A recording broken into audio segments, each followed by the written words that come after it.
Allah in the Qur'an did not talk exhaustively about marriage. There are very few places in the Qur'an where Allah gave us some insights. And basically it's like instead of describing the entire building, He mentioned a few pillars. If those pillars are not there, the building's going to collapse. Right? And one of those pillars is that the money responsibility is the man's responsibility. He better go find a job. He better go get some work. He better go and provide, because that is actually what Allah has made him responsible for. The word qawwam is now being explained by the fact that men are financially responsible for the groceries, for the car, for the fuel, for the electricity bill, for the school supplies for the kids, everything. Everything. And that starts from the very beginning. When you get married, you take the responsibility of paying a mahr, a dowry. Right? And some people, they love to have a high number for the dowry for their daughter. They say it's going to be 100,000 or 50,000 or 250,000 or whatever. They put this crazy number. And they're like, no, it's okay. You don't have to pay it now. It's okay. But mashallah, we should have a number that looks good. And then people are married for 20 years and the guy hasn't paid his dowry. That's ridiculous. Because this is a condition of making a marriage valid. You can't put that off. You can't just keep kicking the can down the road. And a husband isn't even allowed to say to his wife, hey, by the way, can you give me a discount? I know you put 50, can we take a few zeros off of that? Or how about I give it to you, not dollars, can I give it to you in rupees? Same number. Or I'll give you in Zimbabwean currency or something. I'll give you some other currency that, because, come on, just go easy. I have a hard life. Look at all the things I'm doing. If you agreed to it, then you signed on. If you didn't want to agree to it, then you should never sign that document.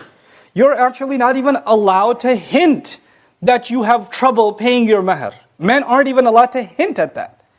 فَإِن طِبْنَ لَكُمْ عَن نَفْسٍ مِّنْهُ شَيْئًا. And after you pay the dowry, like a monthly payments you're making, you give her like $500 or something, $100, whatever you give her, that's part of your dowry that you're paying off. And you pay her and you're like, fine, here's your monthly, this week was really tough. This month was, you can't make none of those comments.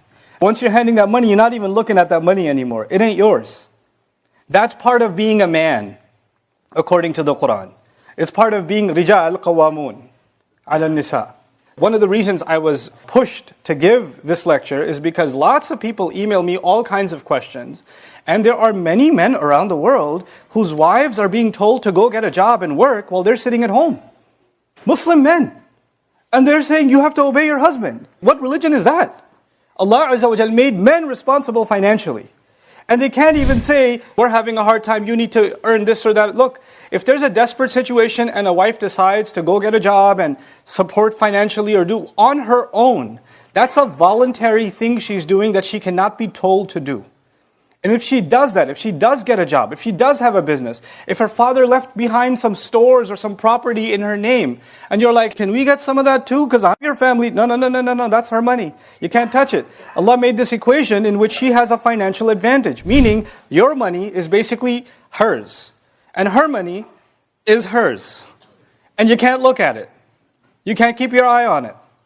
What happened to that jewelry? What happened to that? No, that's not yours to touch. That's not yours to touch. And whatever you gave her, like you say, hey, on our 10th anniversary, I'm going to give you this car. That once you gave her the car, it's her car. You can't even take the keys and say, I'm going. No, you got to get her permission.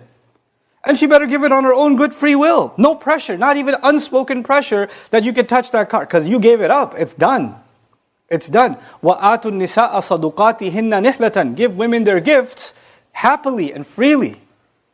Don't even think about them again. So this financial sense that men are supposed to have is critical. And Allah mentions that as one of the first conditions of what makes a marriage work. What makes them men. الرجال قوامون على النساء بما فضل الله بعضهم على بعض وبما أنفقوا من أموالهم. When they take that kind of responsibility, where the wife doesn't have to ask, we don't have money for groceries, we don't have this, I got to give you again. For a lot of men, you know what they do? They feel that they owe financial responsibility or financial help to their brother, to their sister, to their mother and their father, who may be financially already taken care of, but you still want to give them, but you're not giving financial needs to your wife and your children. That's not being a man. That's not being a man. And some people are in financial abuse situations. I've even seen cases where the bank account is a joint account between the husband, the man, and his mother. And the wife has no access to the account. What Islam did you learn? Where did you get this from? And the wife is being constantly told, by the way, that's our son. It's like, that's our property, you're just renting it. This is what the wife is being told. If you wanted to act that way, then you had no business getting married. If you wanted to financially treat the spouse this way, then you have no business being in the institution of marriage. This is the first and foremost principle. There are people who give mahar, they give marriage gifts, or even at the wedding ceremony, they give lots of presents, and then a couple of days later, the guy's family says, hey, can we have those back? We need them for our daughter's wedding. Once you give it up, you've given it up. It's done with.